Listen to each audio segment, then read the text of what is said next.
But I'm going to kick it off with an update on a report from the REIQ about renters and what they're doing. They're flocking to the middle ring. This could be a great incentive for investors. Joining me to talk about it, Felicity-Moore from the REIQ. Felicity, what have we learned from this report? Well, Kevin, what we're seeing certainly is not unexpected in either the middle ring or the inner ring. There's been a lot of really great developments and projects going up in Brisbane's middle ring over the last 5 or so years, and we're starting to see those really come to fruition and are very attractive to renters. So the middle ring has dropped its vacancy rate from 3.4% to 2.1%. So it's actually moving into the tight territory, which is interesting. It's always been a little bit weaker than the inner ring. The inner ring is usually the popular one with renters, but we're seeing the reverse here. Yeah, that could have a lot to do, I guess, with this all this talk about an oversupply of units, particularly in the inner ring. Inner ring is what, 0 to 5 kilometres, is that right? That's correct, yeah. So we measure those inner suburbs, CBD, Spring Hill, all the way out sort of to Cooperoo, the 5K ring. And there's, as most Brisbane locals would certainly know, and as most people know, there's been a lot of apartment development in Brisbane for probably the past decade now. It's been really transformative. We've seen tens of thousands of apartments go up.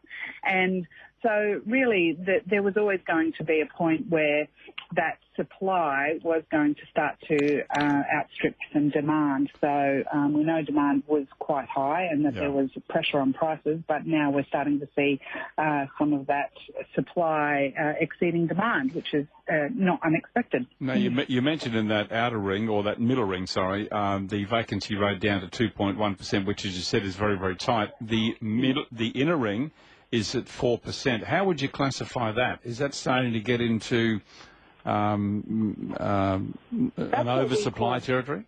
Well, that's what we call weak. So once you exceed 3.5%, that's weak. And what that is that's the renters market. So if you're a landlord, you're trying aggressively to attract renters. You're meeting the market with rental incentives. You're talking to them about terms of the rental contract.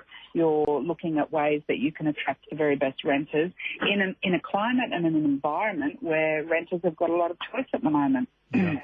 Historically, how does that 4% vacancy rate stack up against what you've been able to measure in the past? Yeah, so the REIQ has been measuring vacancy rates now since June 2008, so going on over a decade. And this is probably just about the highest we've seen. There was one small blip in March of 2017 where it got up to 4.4. That was its all-time high. But we're at 4.0%. It has been 4.1% in 2013, briefly as well, for one quarter.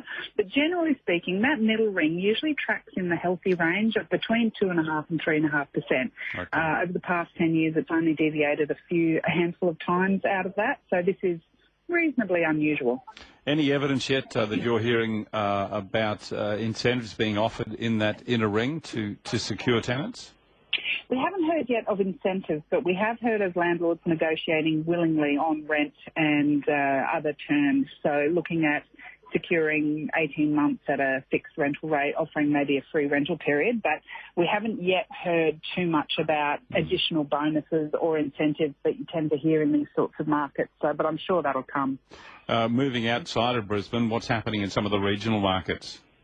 Yeah, it's been remarkable, actually, outside of Brisbane. We've seen some markets go from what's been traditionally very weak territory, so, above 3.5%, and they've been there since the mining resources downturn in 2012.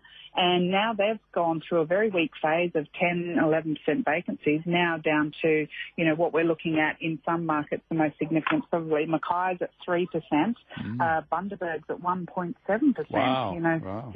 So these markets are obviously recovering. We see 2017 as a region of recovery, really. We've seen confidence returning to these towns.